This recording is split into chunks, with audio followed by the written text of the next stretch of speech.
O, isa pa yung mga single dyan. Mag-isa, walang jowa. Ano pang hinihintay nyo? Sakay na!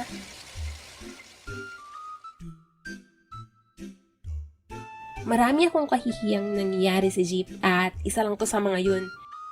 Mapili kasi ako lalo na pagsasakay ng jeep at yun din yung dahilan kung bakit hindi minsan, madalas late ako sa school dati. Nung college kasi ako, it's either jeep or hahatid ako ng tatay ko lang yung pwede kong transpo noon papuntang school. At syempre, college na ako noon, uso maging independent. Kaya jeep is my best friend. At pipili talaga ako ng jeep na maluwag at onti lang yung pasahero bago ako sasakay. Kesa ipagsiksikan ko yung sarili ko sa taong hindi ako... Wait, ano to? Kesa sumakay ako sa jeep na sinasabing isa pa pero kalahati na lang ng puwet ko yung kasya. Naranasan ko na kasi dati yung nasa bingit na ng panganib yung puwet ko malaglag sa kinauupuan ko.